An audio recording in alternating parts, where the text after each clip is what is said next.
The first signs came not with a bang, but with silence. Deep in the Kuiper Belt, humanity's quantum observation posts registered an absence, a perfect void where random space noise should have been. Dr. Elena Martinez stood before the massive holographic display at Titan Base, her dark eyes fixed on the anomalous readings that had kept her team working for 72 hours straight. "It's too perfect," she said, gesturing at the three-dimensional representation of the void. "Natural phenomena don't create dead zones with such precise boundaries." Commander David Chin, head of Earth's Deep Space Defense Initiative, moved closer to examine the data. His weathered face reflected the soft blue glow of the display. "How many zones have we identified?" 17, Elena replied, manipulating the display to show the pattern. "They're positioned in a geometric arrangement that suggests deliberate placement. More importantly, they're absorbing all forms of electromagnetic radiation, even quantum signals." The implications hung heavy in the air. For 3 millennia, humanity had maintained a carefully crafted image of peaceful technological development. While the public saw modest advances in civilian technology, vast underground complexes housed innovations that would have shocked even the most optimistic futurists. "The Athenian Protocol might have been compromised," David said quietly, naming the cornerstone of humanity's long-term strategy. "If they've detected our quantum network." Elena shook her head. "I don't think so. These void zones, they're not trying to intercept our communications. They're creating blind spots in space, areas where conventional observation methods fail completely." Conventional being the key word, a new voice added. Dr. James Wong, Chief of Quantum Engineering, entered the command center. His usual easy smile was absent. "Our tertiary quantum array just picked up something interesting. The void zones aren't just absorbing signals, they're redirecting them."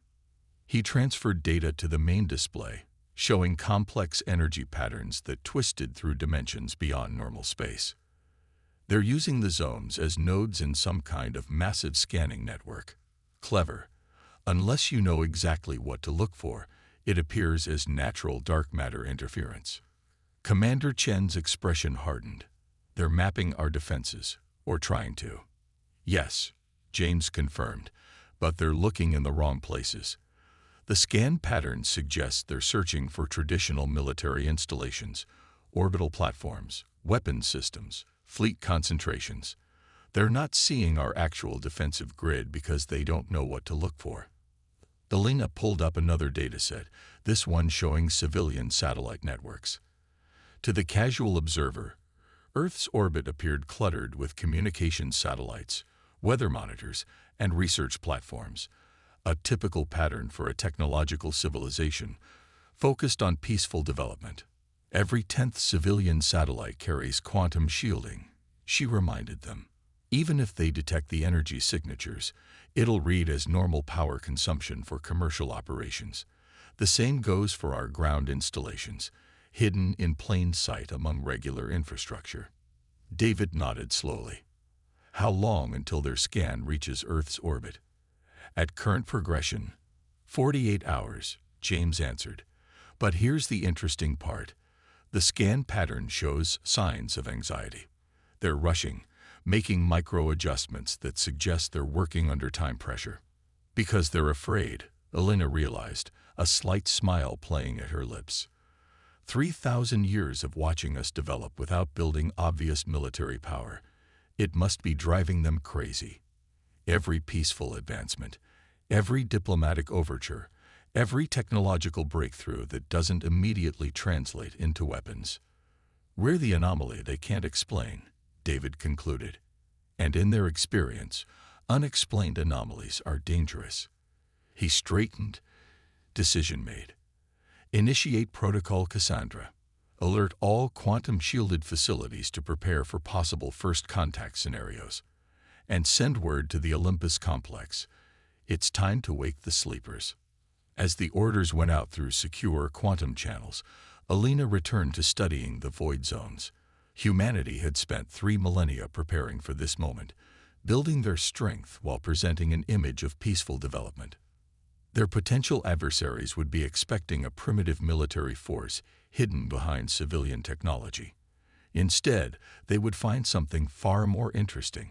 In the depths of the Olympus complex, buried beneath the Martian polar ice cap, rows of stasis pods began their activation sequence. Inside each pod lay a volunteer, genetically enhanced and cybernetically augmented, who had chosen to sleep until humanity needed its guardians. They were the product of centuries of careful advancement in human evolution, their very existence hidden from the galaxy behind layers of misdirection. Back on Titan Base, Commander Chen watched as the first reports of activation came in. "How many do you think they'll send?" He asked no one in particular. "If their scan patterns are any indication, they'll overcommit," James replied. "They'll want to overwhelm us quickly, before we can reveal any hidden capabilities. Standard tactical doctrine for dealing with potentially dangerous unknowns." Elena's hands moved across the quantum interface, bringing up historical data. "Every advanced civilization we've detected follows the same pattern. Develop weapons first, ask questions later. They won't understand a species that chose a different path." "They'll understand soon enough," David said softly. "Send word to the Council. Operation Looking Glass is now active. Let's show our visitors what 3,000 years of peace really means." As the message went out, quantum sensors throughout the solar system registered new anomalies. Massive ships emerging from fold space, their crystalline structures glowing with contained energy. The invasion fleet had arrived, right on schedule. In the Olympus complex, the first of the sleepers opened their eyes, their enhanced minds already connecting to humanity's true defense network. Across Earth and its colonies, hidden installations began powering up systems that had waited centuries for this moment. Humanity had spent 3 millennia preparing for this dance, and they intended to lead. The Olympus complex's central command hub hummed with activity as the sleepers took their positions. Captain Sarah Wells, among the first to awaken, stood before the quantum tactical display, her enhanced mind processing combat scenarios at speeds that would have seemed impossible to baseline humans. The neural interfaces embedded in her cerebral cortex linked her directly to humanity's true defense grid, feeding her real-time data from across the solar system. "Fleet composition analysis complete," she announced, her voice steady despite having been in cryostasis less than an hour ago. 87 capital ships, 212 support vessels. Energy signatures suggest crystalline technology, consistent with the Arcturus Confederation. Dr. Wang's holographic form appeared beside her, transmitted from Titan Base. The Confederation has never deployed a fleet this size before. Their historical records show a maximum deployment of 50 capital ships during the Centauri crisis. "They're overcompensating," Sarah replied, a slight smile playing at her enhanced features. "Just as Project Oracle predicted. Show me the civilian evacuation status." The display shifted, showing Earth's major population centers. Green indicators highlighted the seemingly normal movement of people going about their daily lives. To any outside observer, humanity appeared completely unaware of the approaching threat. "Surface population remains at standard levels," reported Colonel Marcus Chen, Commander Chen's son and head of Earth's ground operations. "All critical personnel have been replaced with quantum-mapped holograms. The deep shelters are at full capacity, and the civilian defense grid is ready for activation." Sarah nodded, her enhanced vision picking up subtle patterns in the holographic civilians' movements. What looked like random urban activity was actually a carefully choreographed dance, designed to maintain the illusion of normalcy while keeping the holographic population away from strategic locations. "The Confederation fleet has entered lunar orbit," James announced. "They're deploying in standard assault formation. Looks like they're planning a shock-and-awe approach. Simultaneous strikes on major cities to force immediate surrender." "Right into our hands," Sarah murmured. She turned to address the other awakened sleepers, each one a pinnacle of human enhancement, hidden from the galaxy for centuries. "Initialize Aegis Protocol. Let's show them what humanity's been doing during all those peaceful years." Across Earth's surface, innocent-looking civilian structures began subtle transformations. Weather monitoring stations revealed hidden quantum weapon emplacements. Communications arrays reconfigured into defense screens. Ordinary office buildings housed technological marvels that had been carefully concealed from prying eyes. In orbit, the first wave of Confederation ships moved into position. Their crystalline hulls sparkled in the sunlight, energy building for what they assumed would be a devastating first strike against a helpless planet. "They're broadcasting," Marcus reported. "Standard ultimatum. Immediate surrender or face annihilation. They're citing our dangerous and unpredictable development patterns as justification for preemptive action." Sarah allowed herself another smile. "Send the prepared response. Full submission, complete panic, exactly what they're expecting from a peaceful civilization facing its first hostile contact." As Earth's apparent capitulation was transmitted, the sleepers continued their preparations. Quantum computers that had spent centuries running combat simulations adjusted their final calculations. Enhanced soldiers took position in hidden bunkers, their augmented bodies housing technologies that had been refined through generations of secret development. "They're launching dropships," Janes reported. "Looks like they want to secure major government centers first. Standard occupation protocol."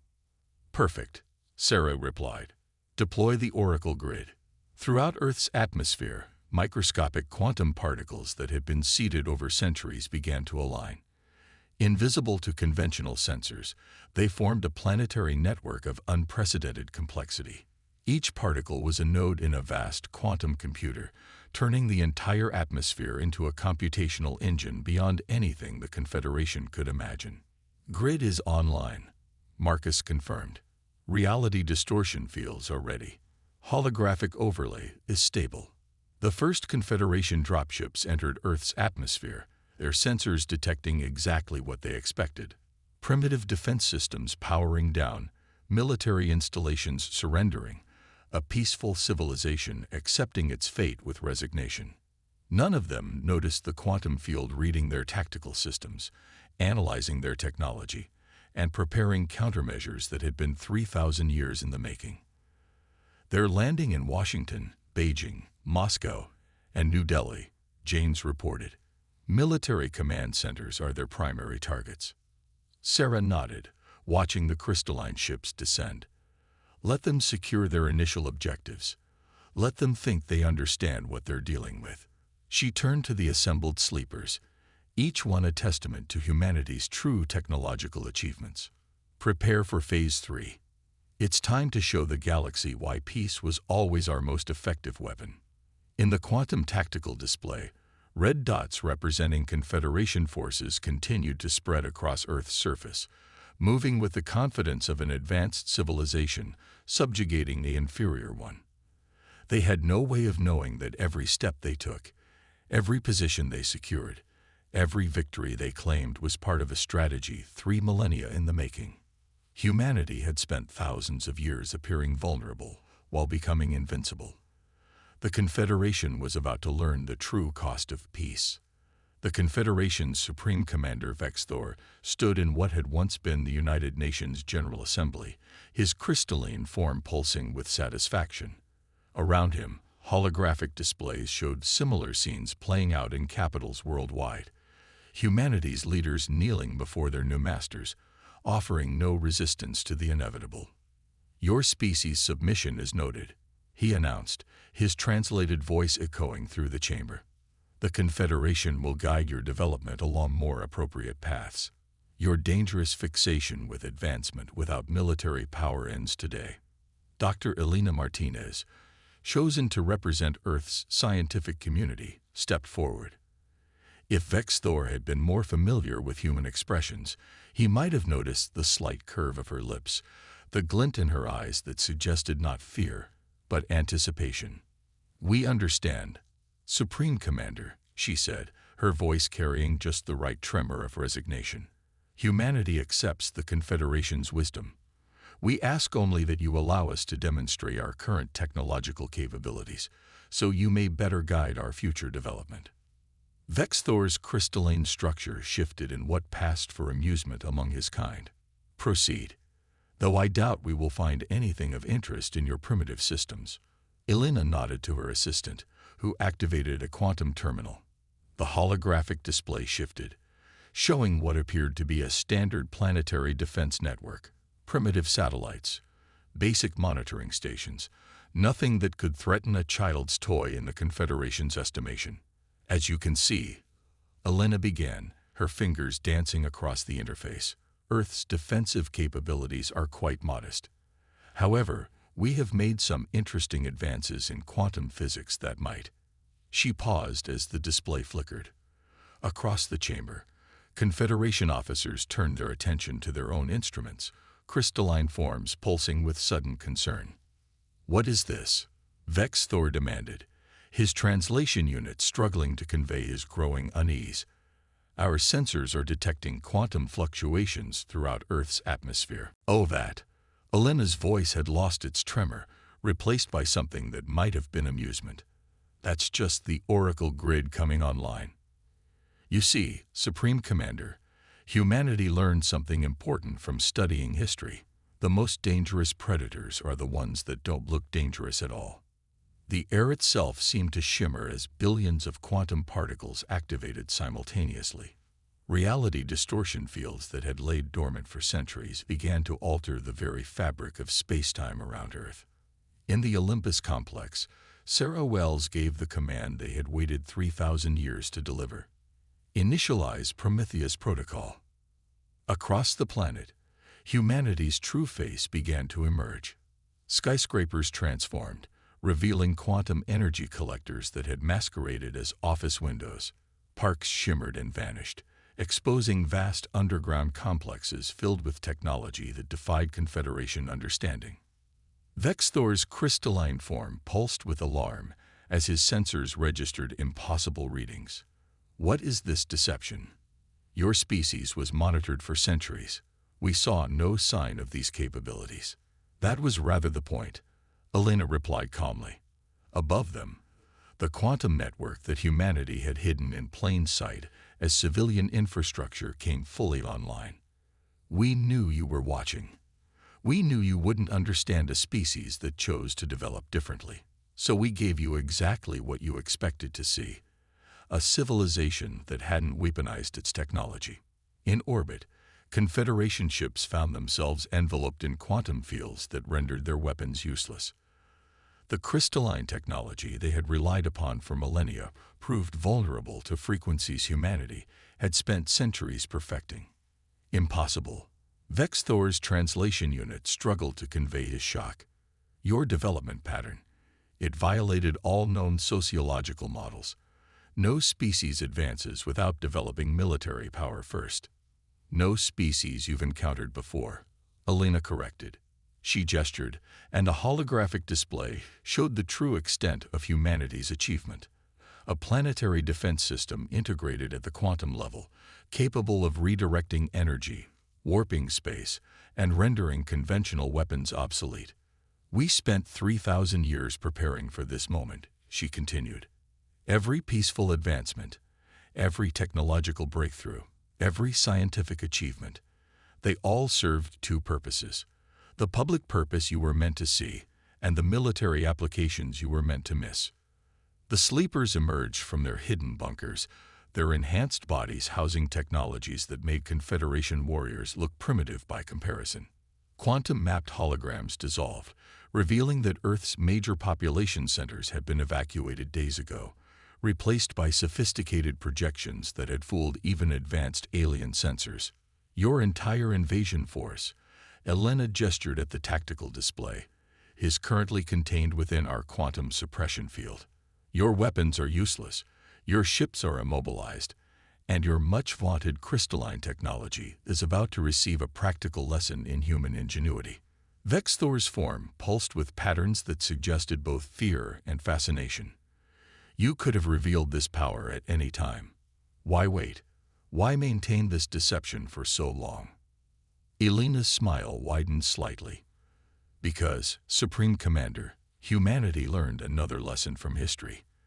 The best way to win a war is to ensure your opponent never sees it coming. Throughout the solar system, quantum signals activated installations that had waited centuries for this moment. The true face of human technological achievement emerged from its carefully maintained disguise, and the Confederation began to understand the full implications of their massive miscalculation. They had expected to find a primitive civilization hiding crude weapons behind a peaceful facade. Instead, they found something far more dangerous, a species that had turned peace itself into the ultimate weapon. In the crystalline command ship orbiting Earth, First Admiral Zixtal watched in mounting horror as humanity's true capabilities unfolded across his tactical displays. The carefully maintained image of a peaceful, technologically modest civilization had shattered, revealing something his species had never encountered in their long history of galactic dominance. All ships report total weapons failure, his second-in-command reported, crystal structure flickering with distress. The quantum field surrounding Earth it's not just suppressing our systems, it's learning from them. On the planet's surface, the transformation continued. What had appeared to be simple weather control stations revealed themselves as nodes in a vast planetary defense network. Civilian quantum computers, which the Confederation had dismissed as primitive data processing units, merged into a computational matrix that made their most advanced AI systems look like children's toys. Send the emergence signal, Zixtal ordered, attempting to summon reinforcements from Fold space. But even as he gave the command, he knew it was futile. The humans had prepared for this too. In the Olympus complex, Sarah Wells monitored the Confederation's increasingly desperate attempts to regain control of the situation. "They're trying to call for backup," she reported to the assembled command staff. "Activate the Fold space inhibitors." The quantum network surrounding Earth pulsed with new energy. Microscopic particles that had been seeded throughout the solar system over centuries aligned themselves, creating a barrier that prevented any form of faster-than-light travel or communication. "Amazing," Dr. Wang's hologram commented, studying the data streams. They genuinely believed their crystalline technology was the pinnacle of achievement. They never considered that we might have found a different path entirely. Elena Martinez stood beside him, watching as 3,000 years of preparation revealed itself. "We learned early on that crystalline computing had fundamental limitations. It's powerful, yes, but it's also predictable. Quantum systems, on the other hand."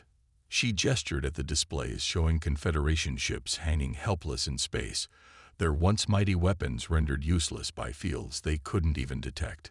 "Signal from the sleeper teams," Marcus reported. "They've secured all major Confederation ground forces. The enhanced combat suits are performing exactly as designed. Their crystalline weapons can't penetrate our quantum shielding." Sarah nodded, then turned to address the quantum interface connecting her to Commander Chen on Titan Base. "All invasion forces have been contained. Should we proceed with Phase 4? "Initiate the demonstration," Chen confirmed. "Let's show them exactly what they're dealing with." Throughout Earth's atmosphere, billions of quantum particles began to resonate in perfect harmony. The Oracle Grid, humanity's masterpiece of technological achievement, activated its full capabilities for the first time in 3,000 years. Reality itself seemed to blur as quantum fields manipulated spacetime with precision that defied Confederation understanding. Their mighty warships, designed to shatter planets, found themselves gently but irresistibly moved into stable holding orbits, their crews watching in stunned silence as humans demonstrated mastery over forces the Confederation had never even theorized. "Impossible," Zixtal whispered, his crystalline form pulsing with patterns that indicated deep existential fear. "Your species, you've achieved quantum manipulation at the macro scale, but the energy requirements alone would be impossible using conventional technology," Elena agreed, her voice now transmitted directly to every Confederation ship. "Which is why we spent 3,000 years developing unconventional solutions. Those civilian power stations you dismissed, each one contains a micro-quantum singularity, harvesting energy from parallel dimensions. The displays showed Confederation ground forces encountering the sleepers for the first time.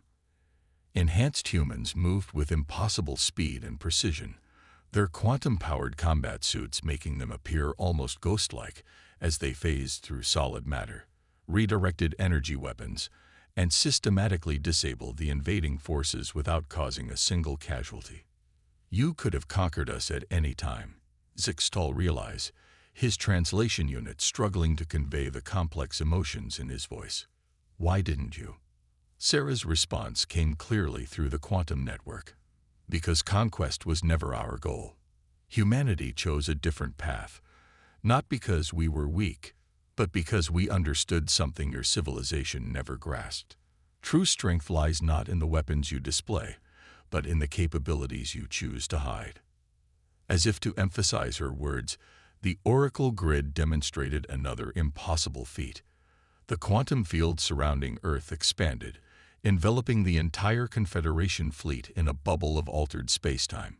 Inside that bubble, time itself slowed to a crawl, leaving the invading forces helpless to do anything but watch as humanity revealed more and more of its true capabilities. "This is not a war," Sarah continued, her enhanced mind directing the quantum network with casual ease. "This is a demonstration. Humanity spent 3,000 years preparing not to defeat you, but to show you that your entire understanding of technological development was fundamentally flawed." In the Galactic Council's Grand Chamber, Supreme Commander Vexthor faced an unprecedented situation. For the first time in Confederation history, he was delivering a report on not just a tactical defeat, but a complete paradigm shift in their understanding of technological advancement. The crystalline forms of the council members pulsed with patterns indicating deep disturbance as they reviewed the data from Earth.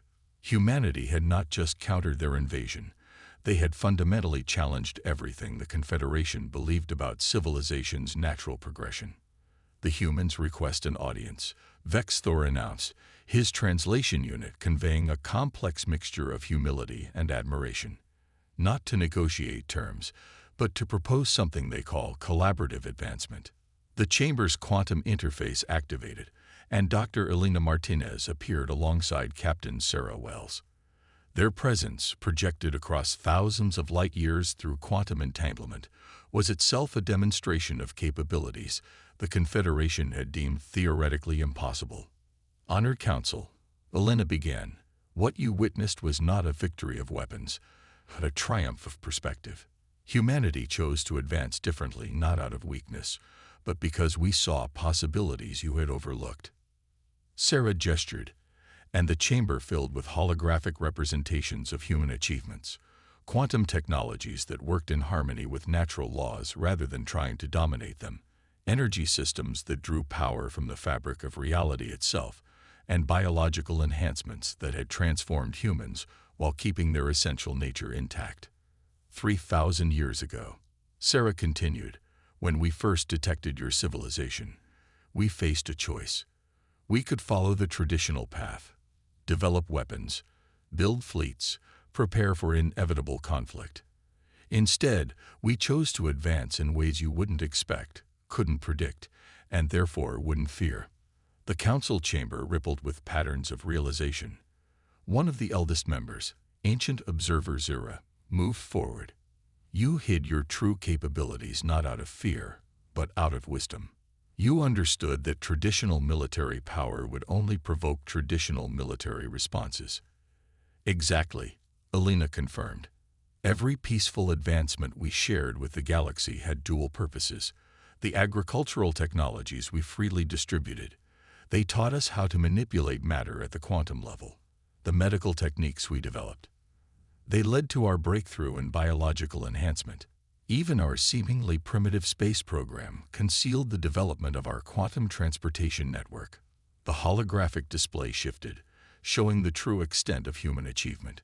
The Oracle grid wasn't just a defensive system.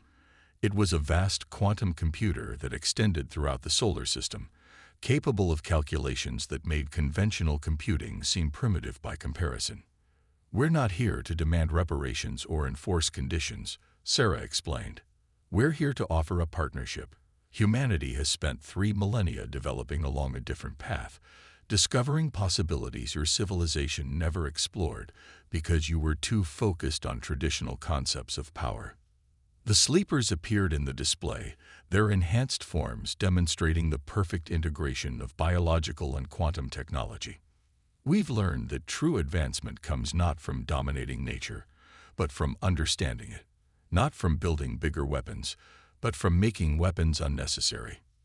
Vexthor's crystalline form pulsed with what might have been excitement. The quantum field technology you used to neutralize our ships, it could revolutionize space travel. And your biological enhancements could be adapted to benefit all species, Alina finished. But more importantly, our approach to development itself could transform the galaxy. Imagine what we could achieve if we combined your crystalline technology with our quantum understanding. If we merged your experience in galactic governance with our innovative perspective. The council chamber filled with patterns indicating intense discussion as the implications became clear.